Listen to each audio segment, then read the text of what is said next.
déjà, je voulais te remercier d'avoir accepté de témoigner de cette aventure et ce programme Maman Expat que l'on a vécu ensemble. Et je vais pas en dire plus, surtout, je vais te laisser te présenter. Alors bonjour, donc je m'appelle Aude, j'habite actuellement au Danemark. Je me considère comme expat, mais en fait, dans les faits réels, je ne suis pas vraiment expat. Je serais plutôt une immigrée temporaire, parce que je ne sais pas du tout combien de temps encore on va rester au Danemark. Et puis, comme mon mari est danois, on est quand même bien implanté ici. Mhm. J'ai un diplôme d'architecte DPLG, mais actuellement je travaille comme modérateur et puis customer service pour un site internet, un jeu pour les enfants sur internet. Ouais. Et puis voilà, grâce à la formation, maintenant je suis en train de travailler donc sur mon projet qui est sur la discrimination et faire des ateliers sur la discrimination. C'est plus spécialement sur la discrimination cachée, celle qui est qu'on ne voit pas en fait, qui est tellement ancrée dans nos coutumes, dans la société, les traditions, qu'on ne la voit plus. Ouais. Et même quand on l'a subie, on ne s'en rend pas forcément compte. Donc, c'était ça qui m'intéressait pour essayer de créer un éveil sur Ouais. les différentes discriminations qu'on peut avoir autour de nous et qui sont multiples. Donc voilà, Et tu as 4 enfants. j'ai 4 enfants, que des filles. Et tu étais aussi expatriée avant justement d'être au Danemark aussi, également. Voilà, oui, oui, oui. On va dire que mon goût pour l'étranger a commencé en faisant une année Erasmus pendant mes études. Ouais. Et puis après aussi, on a passé quasiment 3 ans à San Francisco aux États-Unis, Mm. avant d'atterrir ici au Danemark.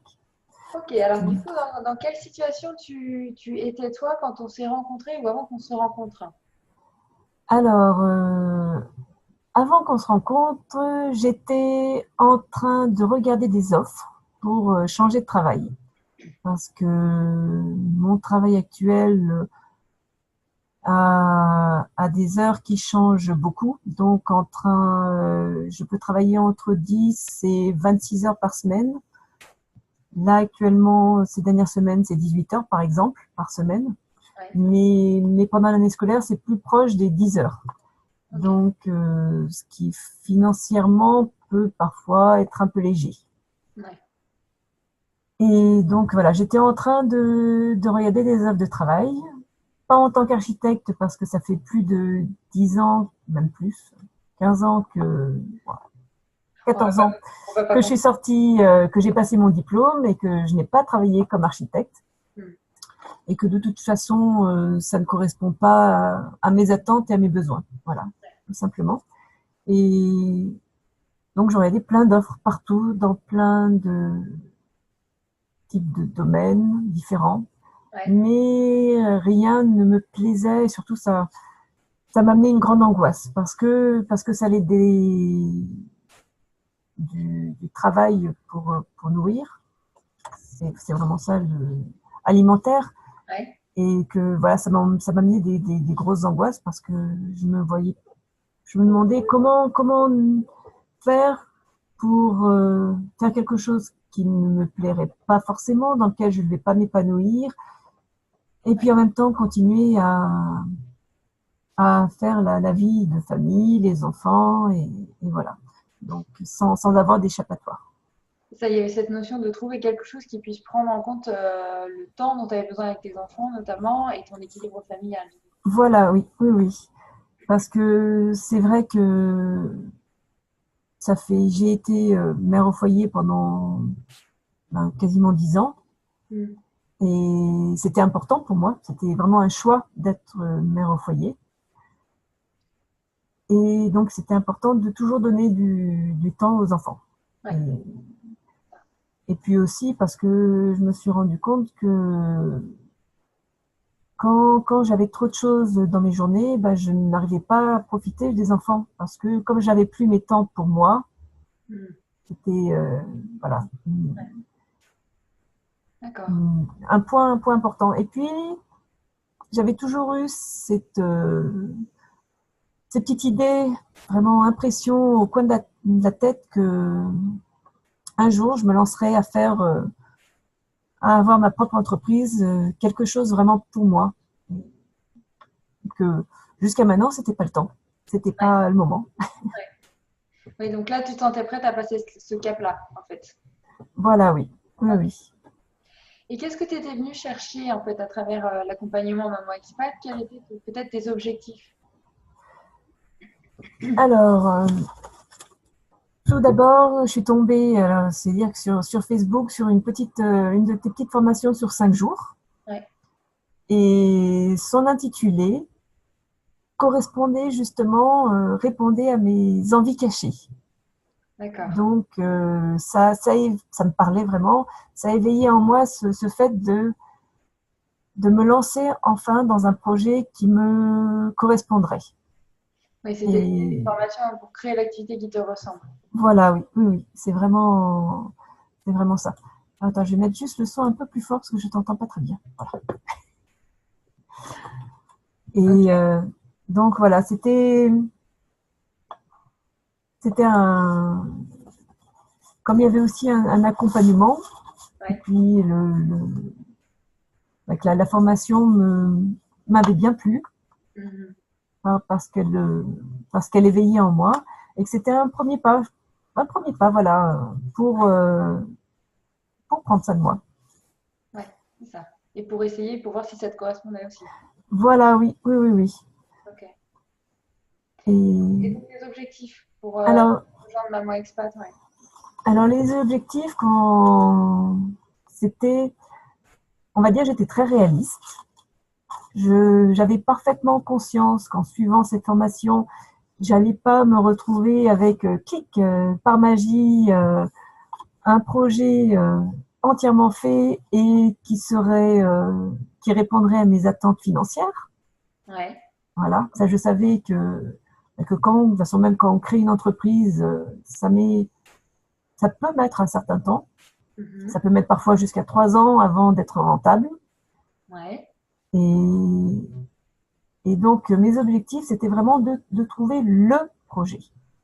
D'accord. C'était vraiment mon but. C'était de trouver le projet qui me plaise et que je puisse ensuite développer pour, pour le créer et le rendre rentable. Ouais. D'accord. Ok. Et pourquoi tu as choisi de travailler avec moi?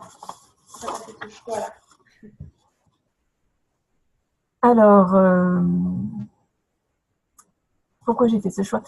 Parce que déjà, ça répondait à mes attentes. Et puis, je me suis vraiment décidée, une fois que j'ai fait la demi-heure gratuite que tu proposais, Ouais. en tête-à-tête avec toi, Ouais. de, ben, c'est vrai que te voir, t'en entendre parler, j'avais préparé des questions, donc tu as répondu de façon honnête. Mm. Et, et je me suis dit que voilà, c'était le bon moment. Et puis voilà aussi, surtout, tu avais su prononcer les mots qui résonnaient en moi, qui résonnaient avec mes besoins, mes attentes. Voilà, c'était le moment, j'étais prête à passer et que ça valait le coup de faire ce chemin avec toi. Ouais. D'accord.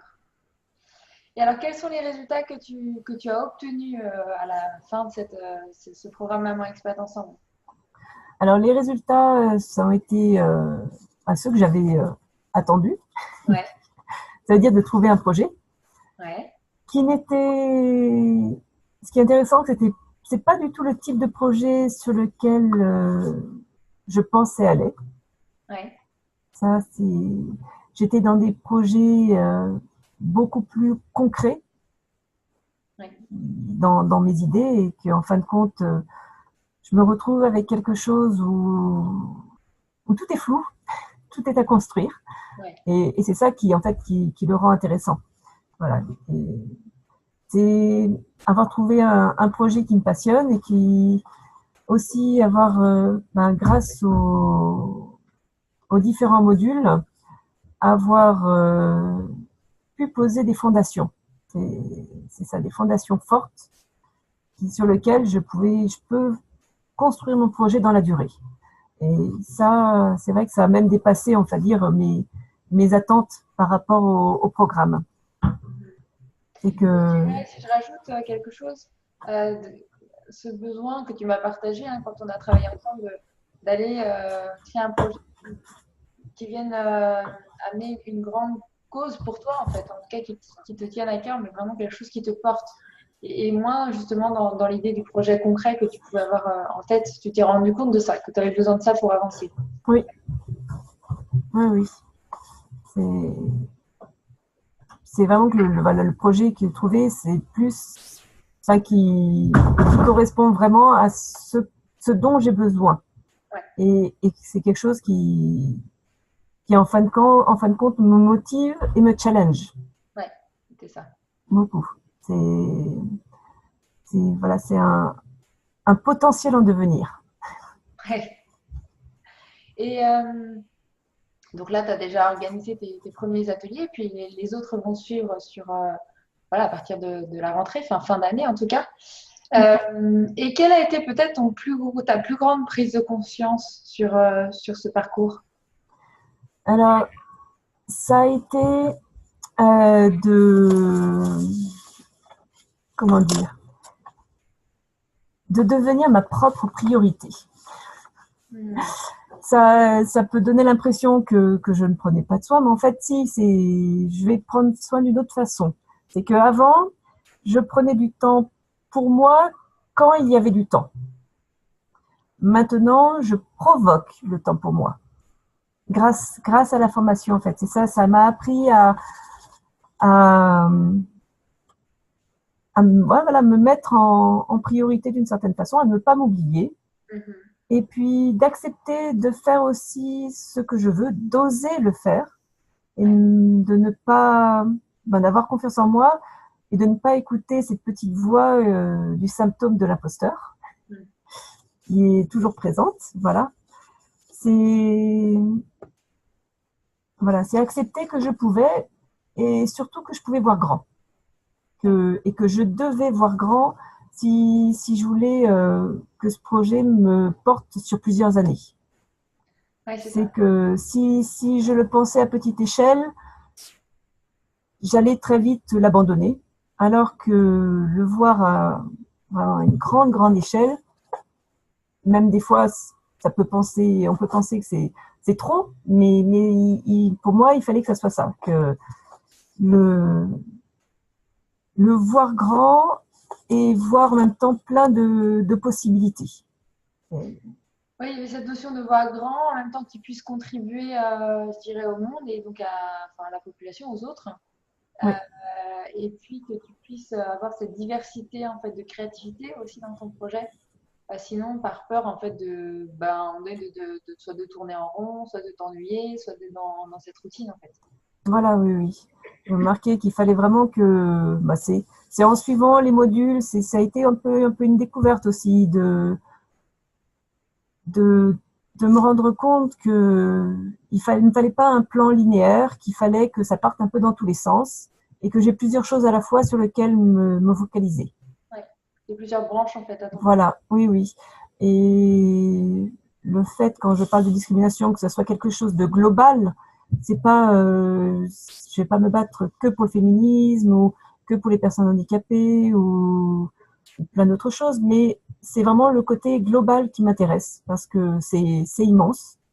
Ouais. Et vraiment, c'est ça, c'est immense.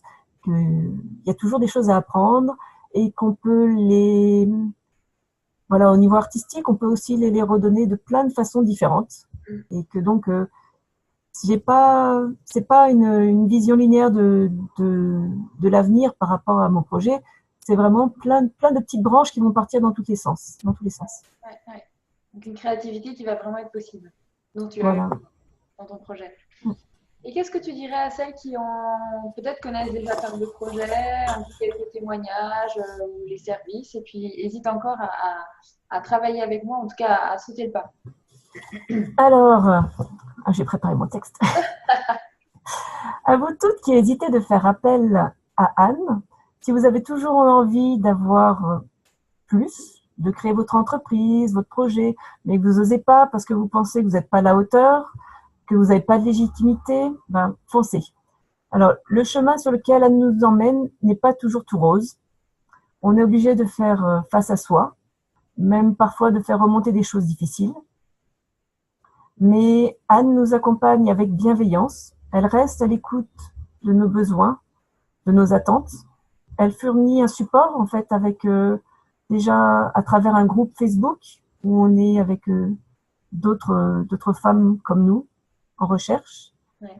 À travers aussi les rendez-vous, on a des rendez-vous réguliers, mais qui sont en même temps suffisamment espacés dans le temps pour qu'on puisse cheminer tranquillement à notre vitesse, pour qu'on avance à notre rythme. Alors, Anne, elle a le don de mettre le doigt sur les choses importantes pour vous, pour nous, celles qui font tellement partie intégrante de nous qu'on ne les voit même plus. Ben, Anne, elle va les mettre en lumière, elle va savoir décrypter à travers ce que vous dites, à travers votre mind map, que vous écrivez, ben, elle va savoir trouver vraiment ce qui va vous faire vibrer. C'est l'impression pendant peut-être un certain moment, vous aurez l'impression, pour moi ça a été ça, c'était l'impression de pédaler, d'être sur mon vélo, de pédaler et de voir devant moi le train de toutes les autres filles qui avaient déjà trouvé leur projet et qui avançaient. Moi j'étais encore en train de pédaler. Et puis tout d'un coup, j'ai eu un rendez-vous avec Anne, et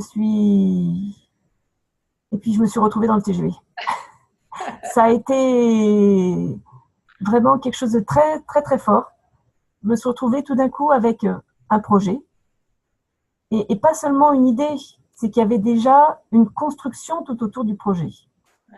Et ça, c'était à la fois terrifiant, mais en même temps un soulagement.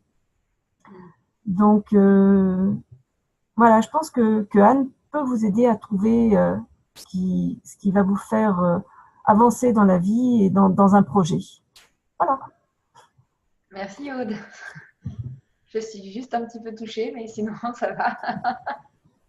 Tu as super bien écrit. Enfin, en tout cas, c'est ton approche, mais moi, je t'ai aussi vu grandir dans tout ce programme qu'on a fait ensemble et tu t'es révélée, en fait, à travers ce programme, clairement.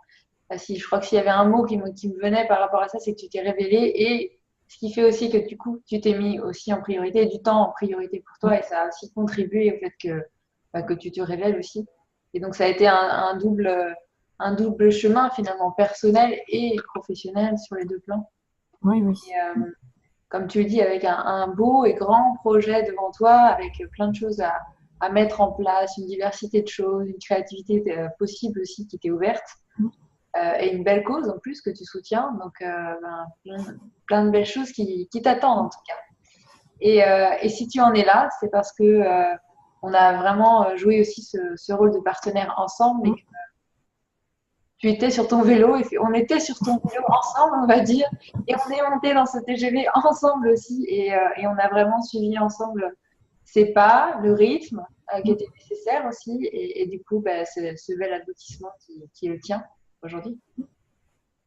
Donc merci vraiment Aude pour ce partage, ce message et tout ce que tu as pu transmettre à travers ce témoignage qui me touche beaucoup. Merci aussi à toi.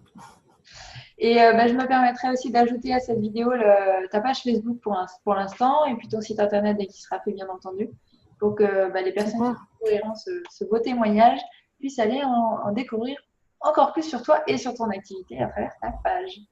Merci. Je te remercie Aude et puis belle journée à toi. Merci, bonne journée. À bientôt.